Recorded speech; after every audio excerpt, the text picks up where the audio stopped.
வடக்கு மாகாணத்தின் அபிவிருத்தி கூட்டத்தின் தலைவர் நீண்ட நாள் அரசியல்வாதியும் மதிப்புக்குரிய சகோதர கேபினெட் அமைச்சர் ராமலிங்கம் சந்திரசேகர் அவர்கள் என்பிபி அரசாங்கத்தின் தமிழ் பாராளுமன்ற உறுப்பினர்களில் தேசிய பட்டியலில் வந்த மிக முக்கியமான ஒரு கதாபாத்திரம் என்று விழுத்திக் கொண்டு இந்த பாராளுமன்றத்தில் இந்த அரசாங்கத்தை பிரதிநிதித்துவப்படுத்துகின்ற ஒரு கேபினெட் அமைச்சரின் மீதான நேரடியான சிங்கள மொழி மூலமான தகாத வார்த்தை பிரயோகம் ஒன்றை செய்த சம்பவம் ஒன்றை இன்றைய தினம் இந்த பாராளுமன்றத்திற்கும் மற்றும் மதிப்புக்குரிய ஜனாதிபதி அவர்களுக்கு முன்வைக்க விரும்புகின்றேன்.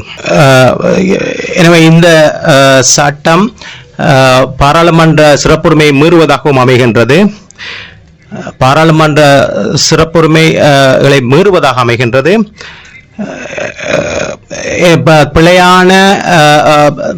பிழையான தகவல்களை பிரசுரிப்பது அல்லது பாராளுமன்றத்தை தவறாக வழிநடத்துவது, ஒரு குறிப்பிட்ட பாராளுமன்ற உறுப்பினர் ஒரு பேச்சை மேற்கொள்ளும் போது அது தவறான வழியில் பிழையாக வெளிப்படுத்துவது அது மிக பிரச்சனைக்குரிய விடயமாக காணக்கின்றது.